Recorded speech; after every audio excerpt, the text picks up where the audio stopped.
여당인 더불어민주당이 상임위원장을 단독 선출한 데 이어서 3차 추가 경정 예산안 심의도 초고속으로 처리를 했습니다.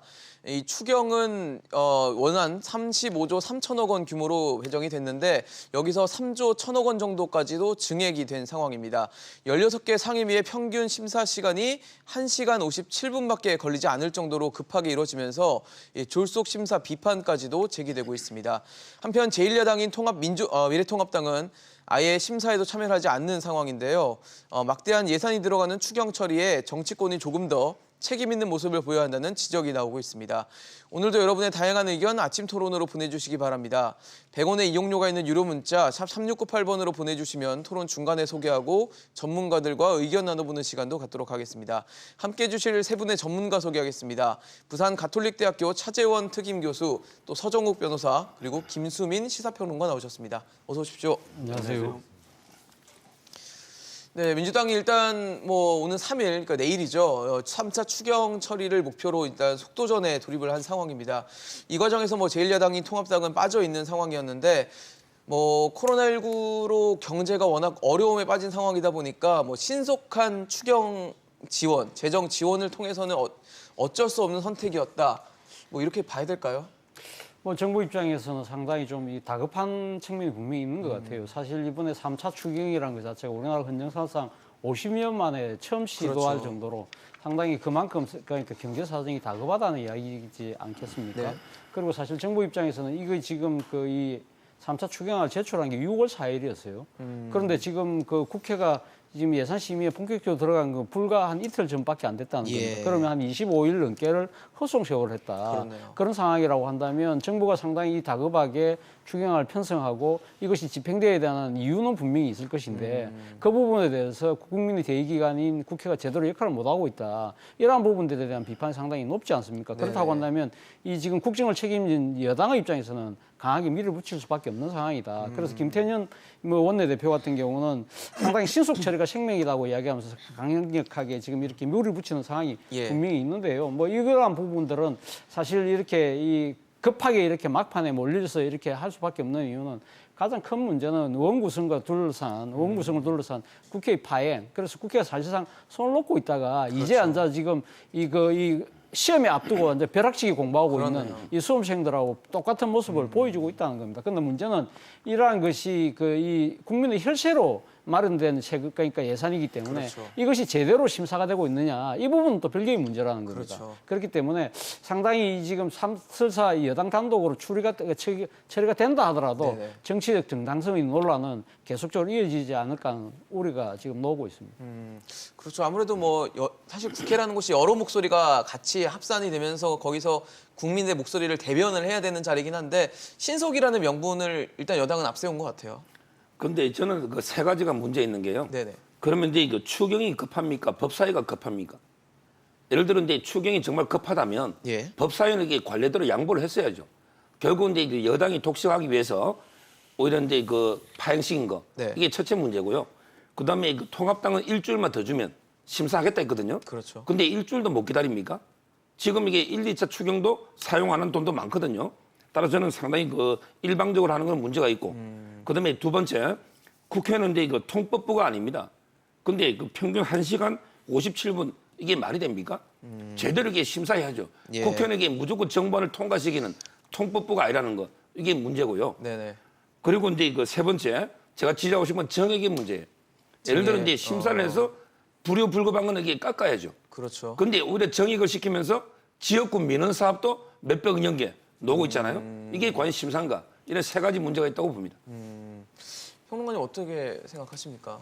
증액까지 됐어요, 정말 말 그대로. 네, 근데 증액은 심사 과정에서 충분히 일어날 수 있는 일이라고 봐야 될 것 같고요. 계속 증액이 된다는 이유로 자꾸 예산 끼워 넣기를 하는 거 아니냐. 물론 지역구 챙기기나 이런 게 심하면 안 되겠지만 일어날 수는 있는 일이다라고 말씀을 드립니다. 그 자체를 가지고 이제 추경 전체에 대한 문제를 얘기할 수는 없다라는 생각이 들고 그리고 현재 한국이 예산 법률주의를 채택하고 있지 않기 때문에 국회 증액 권한이라는 것도 굉장히 제한적이거든요. 어떻게 보면 어떤 각도에서 보면 없다고 해도 그런 될 정도인데 예. 근데 문제는 이제 저는 통합당이 이게 졸속 심사가 되고 있다라고 비판을 할 수는 있겠지만 그렇게 얘기를 하기 위해서라도 국회에 들어가서 얘기를 해야 됩니다. 그러니까 뭐 법사위라든지 뭐 원 구성 이런 거는 좀 별도로 생각을 해야 될 문제고 네네. 사실 이제 현재 각 전국 지방의회도 원구성 시즌인데요. 그렇죠. 제가 목격한 바도 있는데 어떤 지방의회가 굉장히 원구성 때문에 파행이 돼서 의원들끼리 갈라져서 막 식사도 따로 하고 이러다가 결산심사, 추경심사가 시작되자마자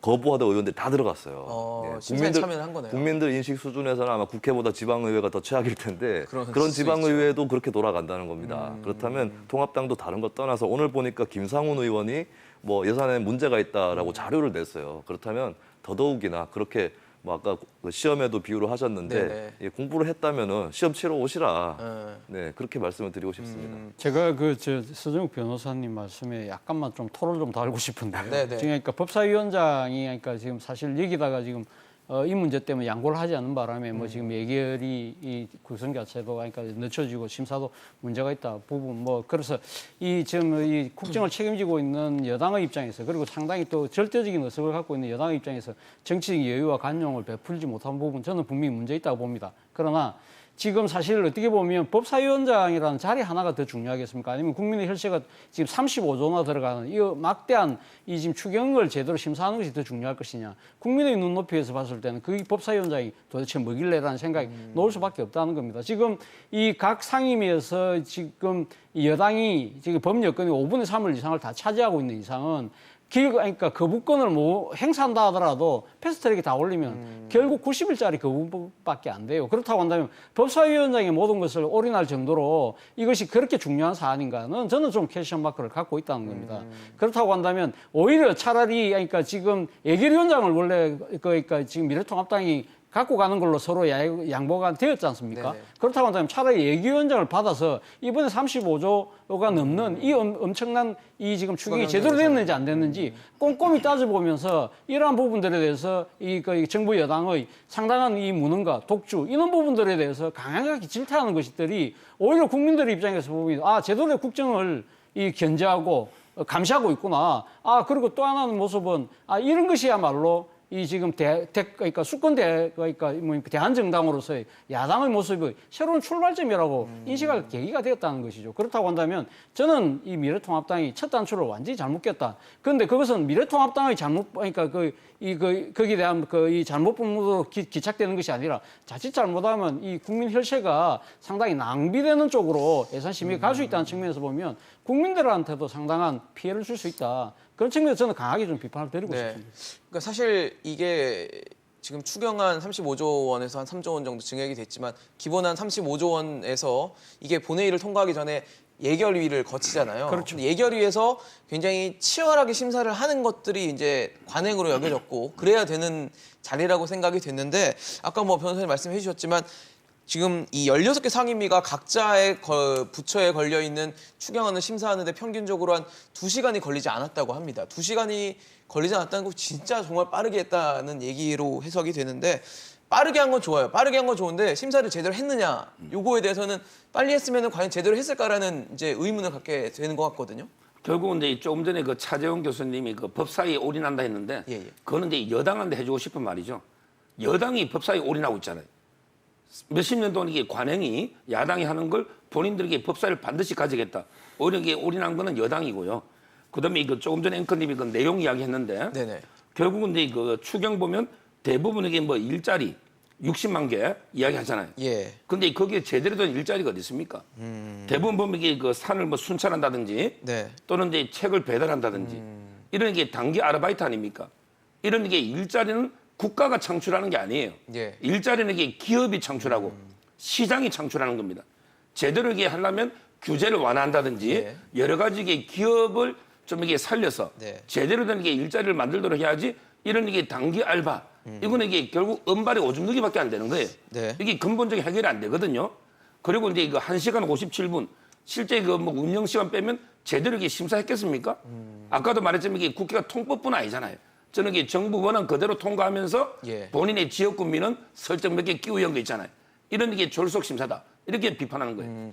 지금 뭐 저희 화면에도 나오고 있지만 이 심사하는 과정에서 뭐 질의를 하니까 좀 짧게 해달라, 뭐 빨리빨리 하자, 약간 이런 식의 해석을 가능한 발언들이 나왔다고 하는데 그러니까 사실 내용이 중요한 거잖아요. 사실 추경안을 어떻게 누구한테 효과적으로 가게 하느냐 이게 굉장히 중요한 걸 텐데 불과 2시간도 안 되는 시간 안에 이거를 물론 35조라는 전체 그 추경안을 봤다는 것 자체가 네. 이게 얼마나 제대로 봤을까라는 생각을 국민분들은 할 수밖에 없거든요, 사실. 방금 화면에 나왔던 김태년 의원이 이소영 의원이라든지 이쪽에 했던 발언은 적절치는 않습니다. 특히 이소영 의원 같은 경우는 초선 의원인데 그렇죠. 예, 빨리 회의를 진행하려고 하는 것 이것은 이제 귀감이 될 수는 없는 자세라고 보여지고요.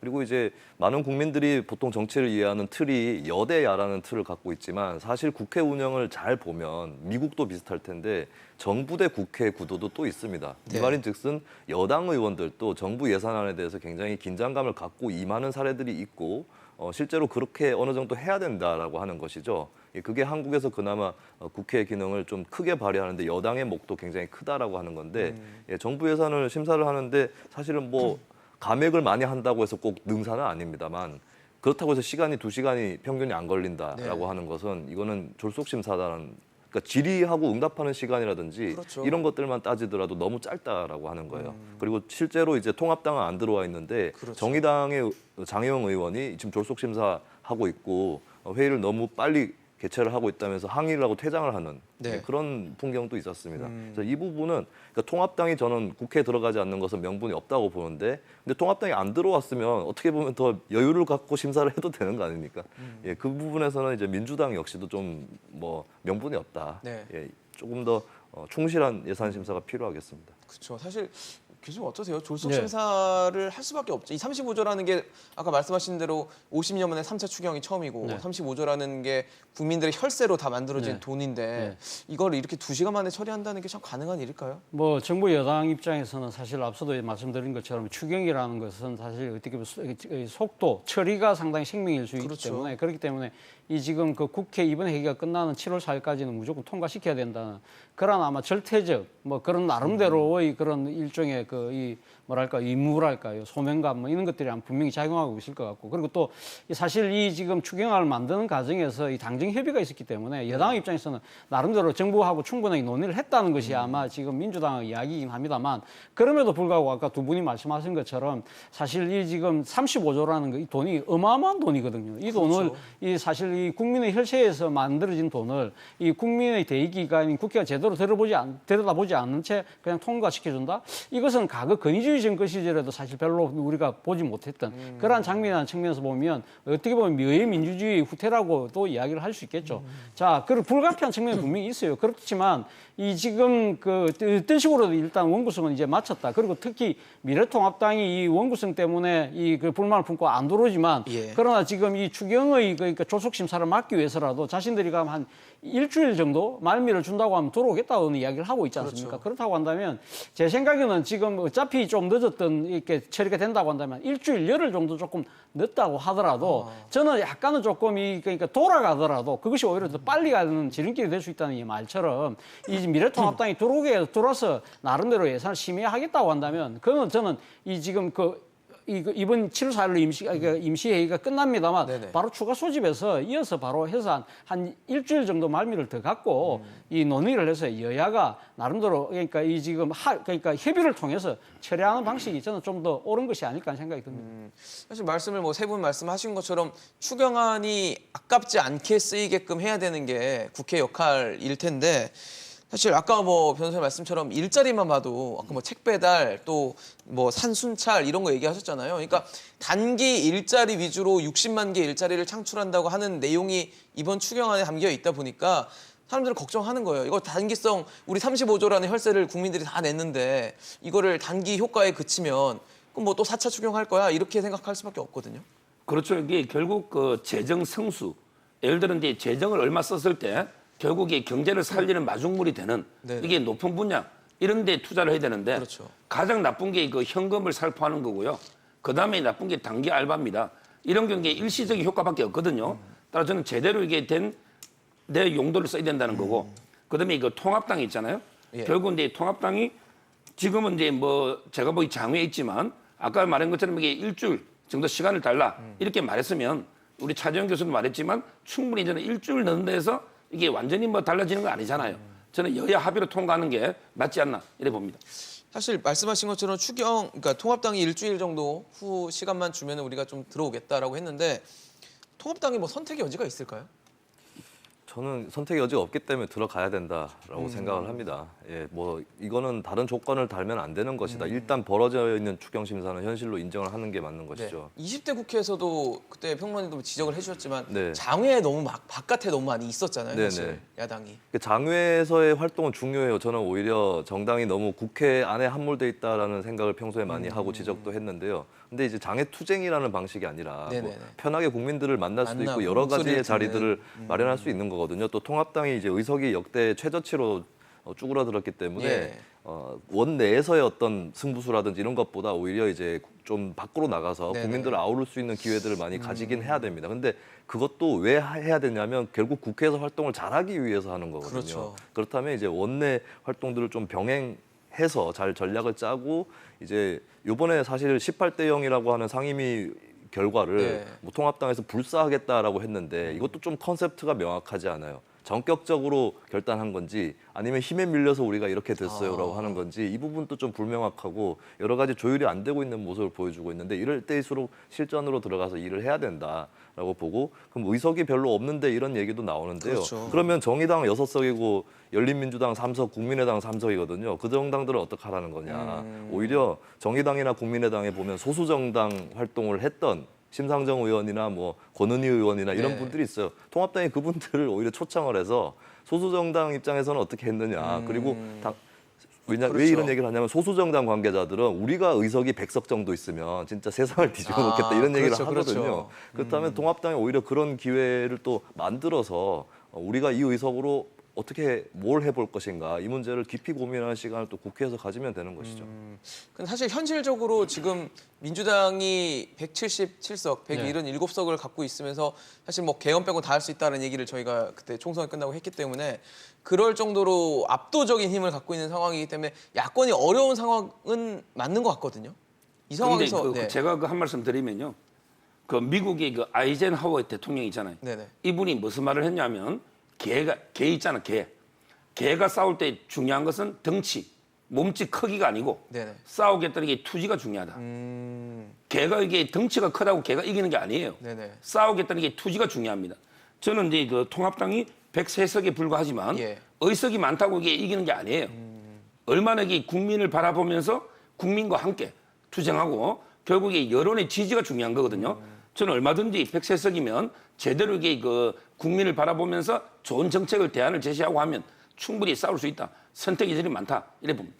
이 얘기를 소수 정당에서 하겠네요. 3석밖에 없는데 100석 주면은 네. 국민의 목소리 담아내겠다 이런 얘기 하겠어요. 아니 근데 서정욱 변호사님께서 이렇게 싸우겠다, 국민을 위해서 싸우겠다 그 투지, 저는 뭐 그것만 있으면 저는 뭐 다음에 뭐 그러니까 이 정권을 획득하는데 저는 전혀 문제 없다고는 생각이 듭니다. 사실 2008년도 상황을 보면요, 2008년도에 당시 제1야당이었던 민주당이 당시 81석인가밖에 안 됐어요. 그리고 지금 그때 한나라당이 단독으로 153석인가 그렇고 네, 그리고 다반이었죠. 친박연대 뭐 그리고 또 이 선진당까지 다 합치면 거의 190석이 넘었거든요. 그런데 그 이 정치 지형 구도 자체가 그때 완전히 기울어진 운동장이라고 해서 계속적으로 상당히 비관적인 그 전망들이 그 진보 정당에서 진보 진영에서 나왔지만 결국 그 뒤집어지는데 10년도 안 걸렸습니다. 10년 만에 뒤집어졌거든요. 자, 그렇다고 한다면 이러한 상황은 언제든지 뒤집어질 수 있다는 겁니다. 자, 그렇다고 한다면 미래통합당 입장에서 가면 원래는 전략을 어떻게 짜야 될 것이냐. 법사위원장만 가지면 절대 반지를 낀 것처럼 가면 모든 걸 그러면 우리가 다음에 모든 걸 다 획득할 수 있을 거야. 그런 착각에서 빠져나와야 된다는 것이죠. 네. 앞서 말씀드린 것처럼 국민들의 그러니까 민생과 이런 데 직결된 부분들을 어디 예결위원장 같은 걸 확보를 해서 꼼꼼하게 예결산 심의를 하고 그 과정에서 이 야당으로서의 존재감 그리고 국민과 민생을 위해서 노력하는 모습을 보여주는 것 그 자체가 저는 오히려 어떻게 보면 이 지금 정부 여당을 견제하는 가장 큰 수단이 된다는 겁니다. 왜 그런 이야기를 하지 않을까요? 그리고 저는 앞서 우리 김수민 평론가님 말씀하셨는데 지금 상임위원장 다 갖고 가라. 네. 그 진정성 자체도 사실 저는 의심이 되거든요. 만약에 그럼 책임 정치하고 다 가져가라고 제의를 할 것 같으면 당장 그때 상임위원 명단을 제출해야 되죠. 그리고 또 하나는 뭐냐. 지금 그럼 4년마다 그러면 원구성 할 때마다 이 지금 가면 이 상임위원장 어떻게 배분할 것이냐 놓고 이렇게 티격태격할 바에 그러지 말고 그럼 다수당이 이제는 가면 모든 가면 상임위원장 다 갖고 가는 것이고 그러니까 이걸 법제화하자. 그러면 이번에 우리는 그럼 우리가 졌기 때문에 하지만 4년 뒤에 우리 노력해서 우리가 다수당 되고 우리가 그러면 상임위원장 다 갖고 갈 때 그때는 딴소리 하지 마라. 이걸 가면 법으로 몫을 박자고 이런 식으로 제도를 개선하는 쪽으로 나가야 되는 것이지. 그러니까 이런 걸로 막 예, 그렇죠. 소모되는 마음에 시간을 안 줄여야 드니까 된다는 거죠. 정치적 목리를 부리는 것처럼 비치는 모습들은 저는 미래통합당한테 결코 득이 되지 않는다는 거. 사실 뭐 시청자 여러분들이 지금 우리 국민이시고 또 그분들이 이제 혈세를 내고 있는 입장이시기 때문에 지금 또 입장을 여러 가지 목소리를 내주고 계세요. 6200님은 지금 임진왜란과 같은 국가 비상 상황인데 이 물고 늘어지는 당파 싸움이 웬 말인가라고 참 한탄하는 문자를 좀 보내주셨고요. 또 국민 혈세 핑계 삼아서 물고 늘어지는 게 국회의원입니까? 라고 의견을 또 주시기도 했습니다. 그리고 2146님은 단기 알바든 뭐든 해서 발등에 떨어진 불 끄면 되지 뭐가 나쁜 건지 수입 없이 몇 달을 지내보세요. 그 기분이 어떤지. 그러니까 단기 일자리라도 굉장히 시급하신 분들은 그거라도 좀 필요하다라는 얘기를 해주셨고요. 또 4062님은 40여 년간 미래통합당을 지지해왔는데 이제 탈당하려고 합니다. 더불어민주당을 지지한 사람이 되겠습니다. 그러니까 미래통합당이 제 역할을 못하고 있다라는 얘기도 지금 해주고 계신 거거든요. 그러니까 민주당이 못하는 것도 민주당이 못하는데 통합당도 제대로 못하고 있다. 예, 뭐 이런 거를 40년 동안 지지하신 분들도 이제 미래통합당에 굉장히 뼈아픈 얘기를 해주고 계시는데 이 목소리를 좀 미래통합당도 들었으면 좋겠습니다. 뭐 민주당도 당연히 들어야 될 것 같고요.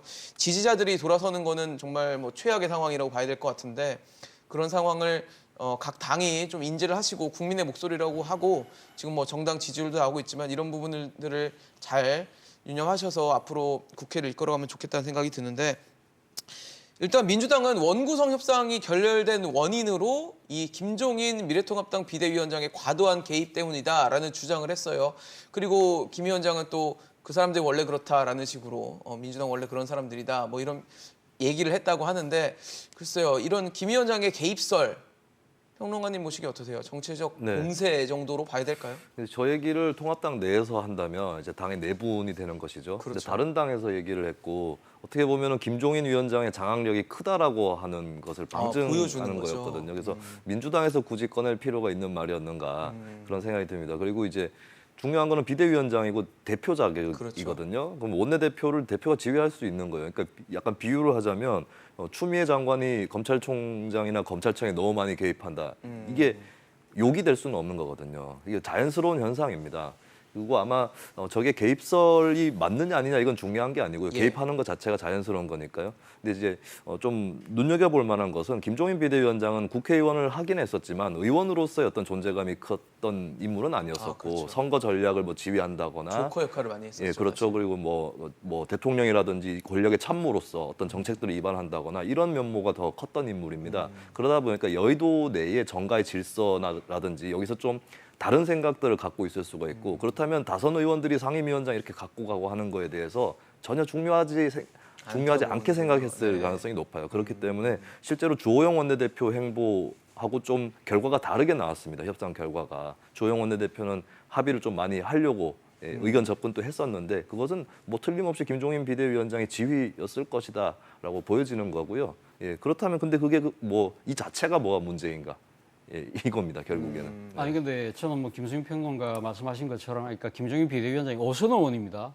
그 우리나라 아마 흔들어서 처음으로 비례 그러니까 전국구 비례로만 오선을 했어요.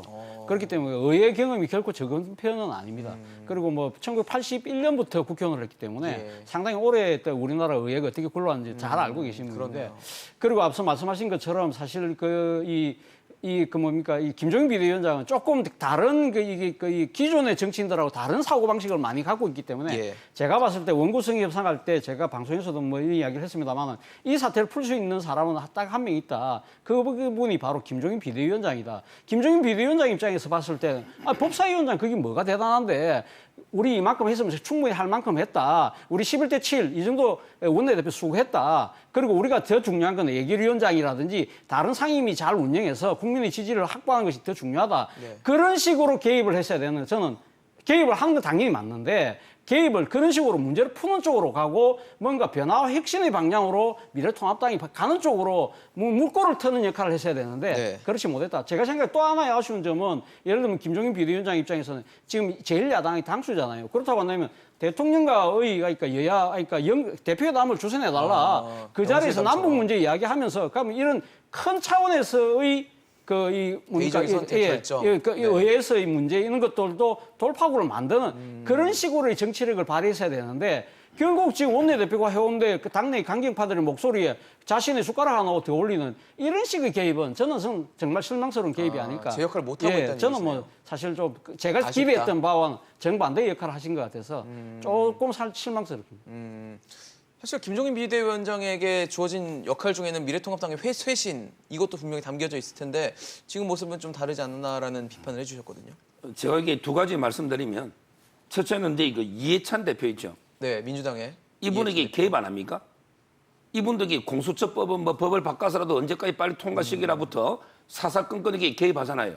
이해찬 대표가 개입하면 이게 괜찮고 그러면 이게 김종인 비대위원장도 대표 아닙니까? 이분에게 개입하면 안 됩니까? 이게 바로 내로남불의 극치가 아닌가. 첫째 문제고요.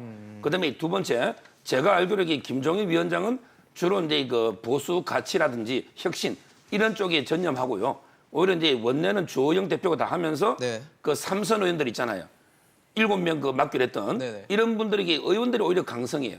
오히려 김종인 위원장보다. 따라서 이제 팩트에도 안 맞고 또 이게 개입 자체를 저는 비난하는 것도 잘못됐다 봅니다. 네, 사실 말씀을 지금 공수처 얘기를 또 해주셨기 때문에 공수처 얘기 좀 해보면 공수처 출범 기한이 7월 15일, 그러니까 이번 달 15일까지인데 일단은 통합당이 뭐 반대가 예상되는 상황이기 때문에 민주당이 또 이 선에서 그 공수처법을 개정하겠다 뭐 엄포도 났습니다.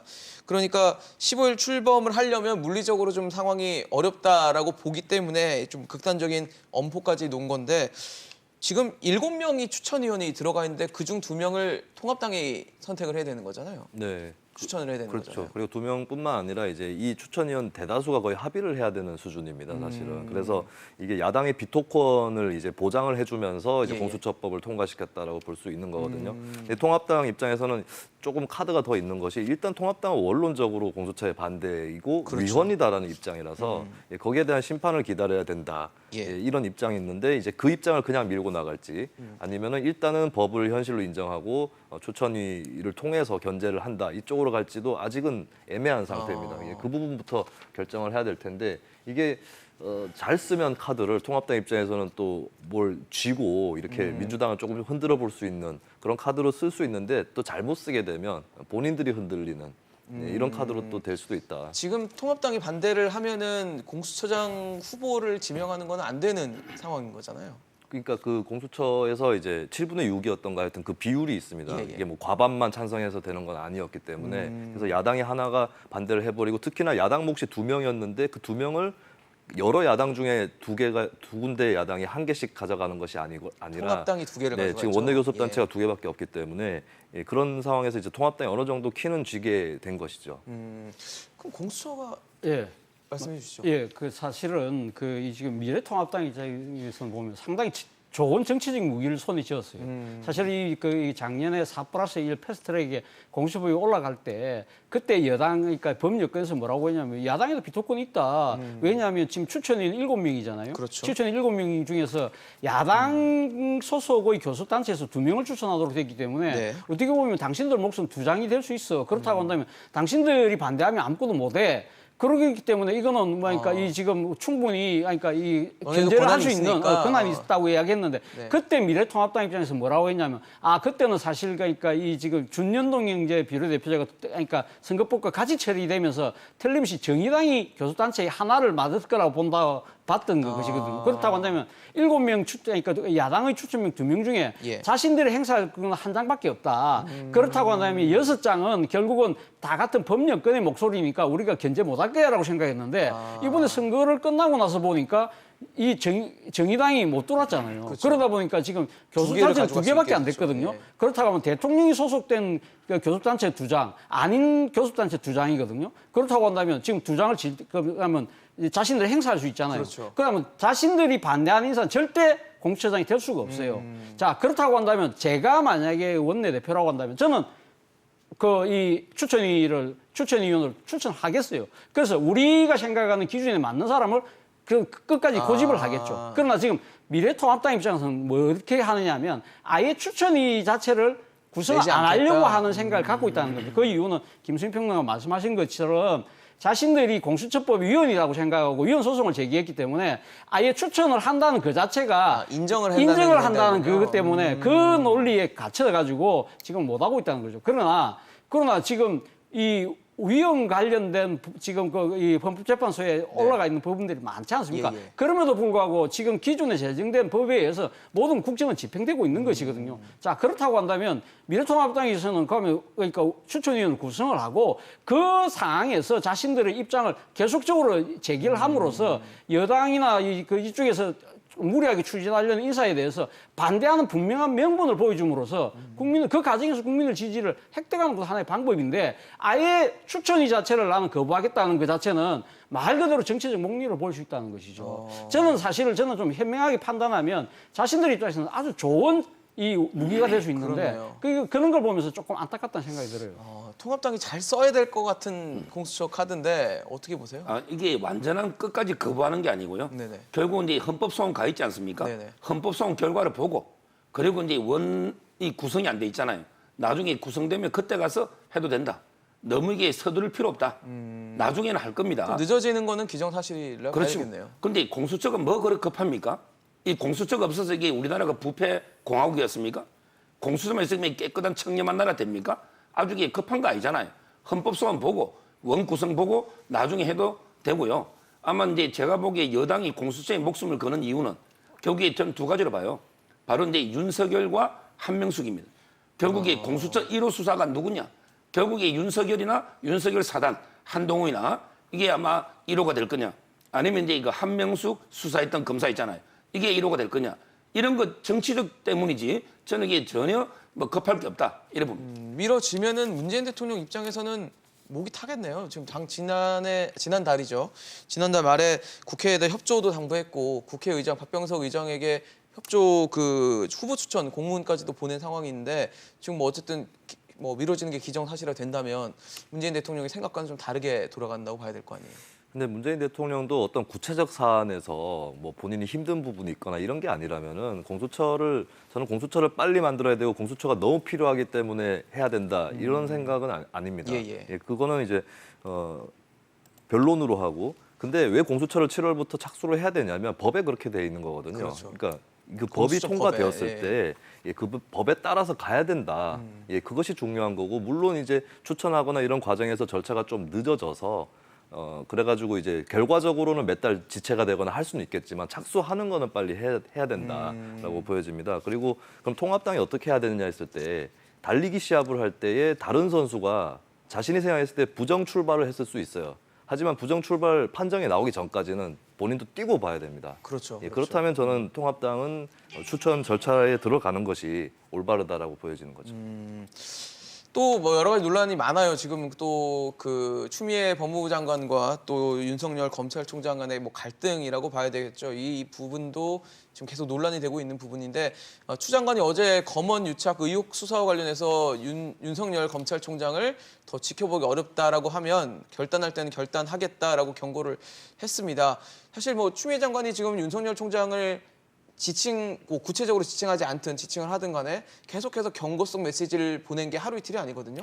그렇죠. 이 법무부 장관이 검찰 사무 최종 지휘 감독권자거든요. 그렇죠. 그리고 또 이 법에 의하면 장관은 사실 검찰에 대해서 민주적인 통제를 할 수 있는 유일한 사람입니다. 그렇기 때문에 법무부 장관이 봤을 때, 그러니까 지금 검찰총장이 제대로 그러니까 그 규칙이나 뭐 여러 가지 그러니까 준수하지 못하고 상당히 편파적으로 뭔가 업무를 하고 있다고 한다면. 거기에 대해서 분명한 그러니까 이 경고의 메시지를 보내고 그리고 구체적인 사건에 대해서는 지휘까지 할 수 있도록 되어 있기 때문에 저는 그것이 타당하다는 생각이 듭니다. 그럼에도 불구하고 저는 지금 이 추미애 장관이 그렇게 하는 부분과는 별개로 예를 들면 지금 그러니까 자신의 소셜 미디어를 이용을 한다든지 또는 지금 여당 의원들의 초선 의원들의 활동과 관련된 그런 자리에서 상당히 그러니까 지금 논란이 될 만한 발언을 한다는 이러한 부분들은 상당히 문제가 있다는 생각이 듭니다.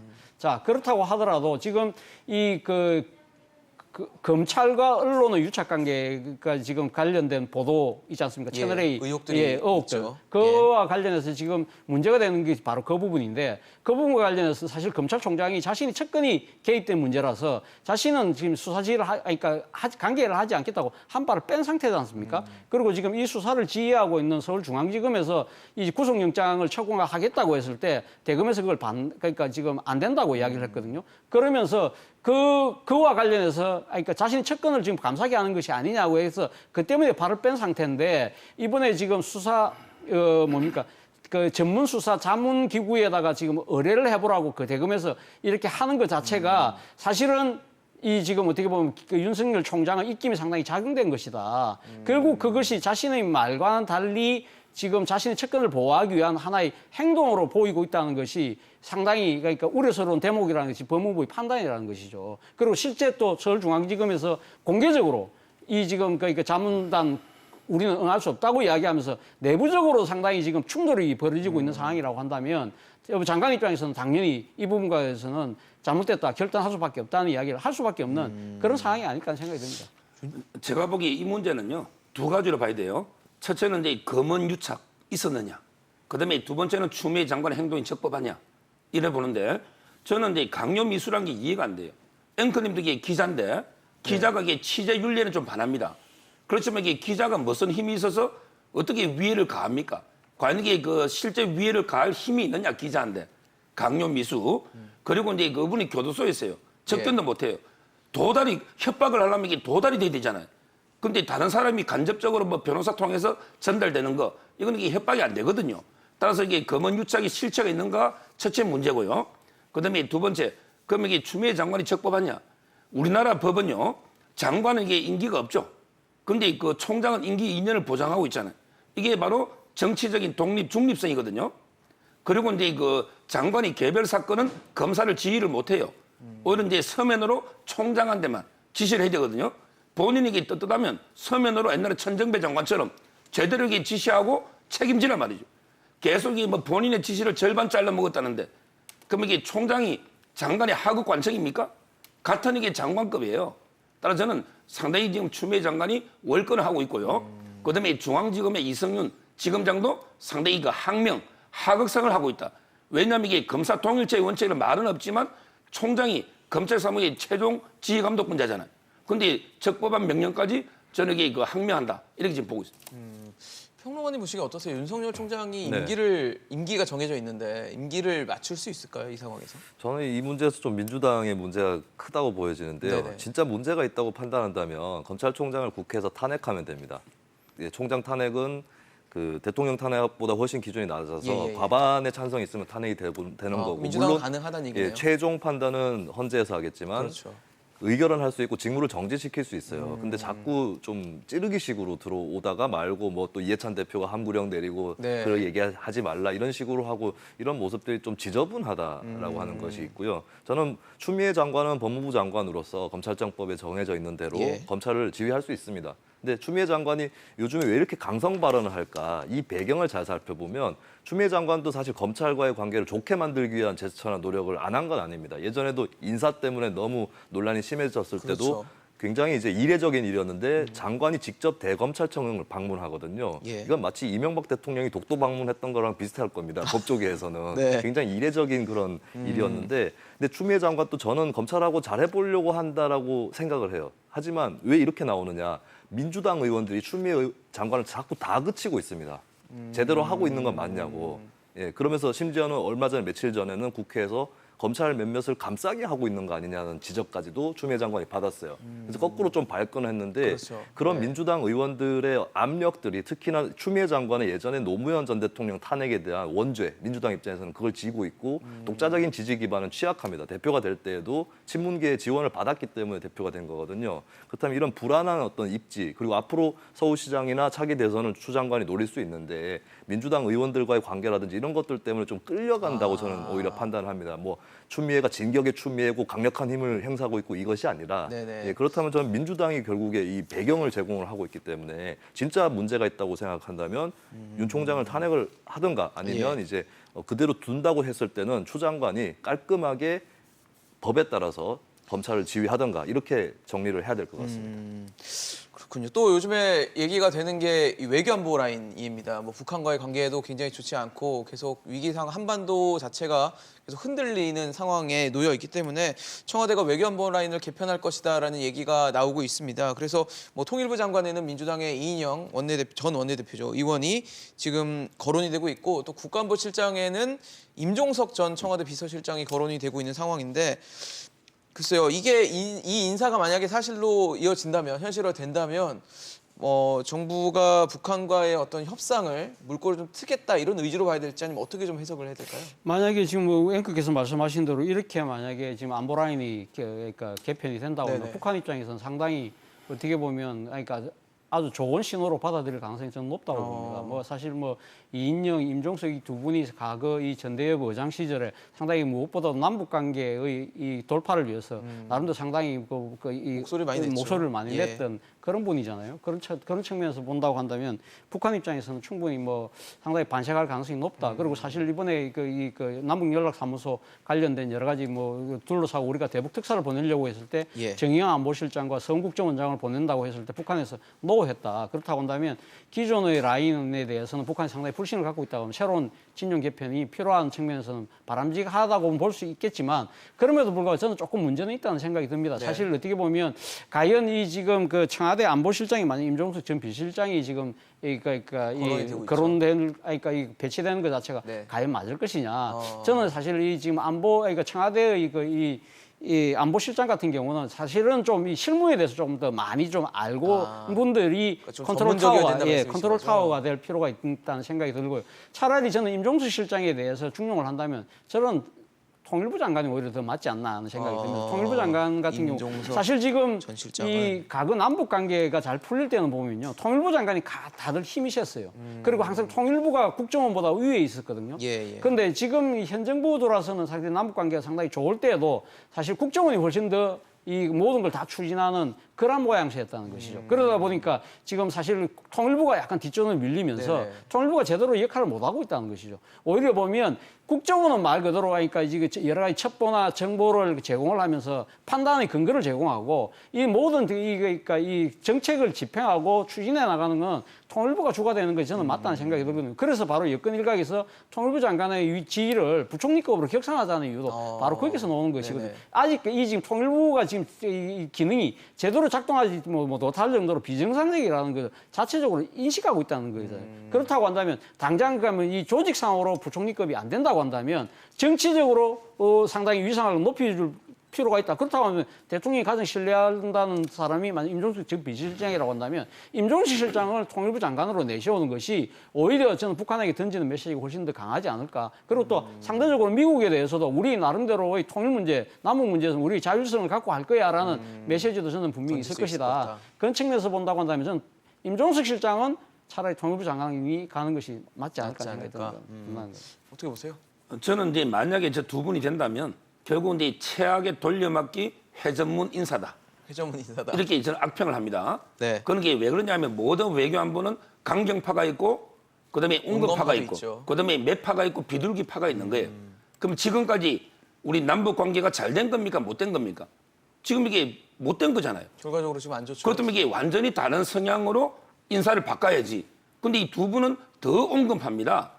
더 임종석 실장이나 이인영 이런 분에게 교체하는 게 결국 서훈, 정의용, 라인하고 이게 뭐가 색깔이 다릅니까? 색깔이 똑같잖아요.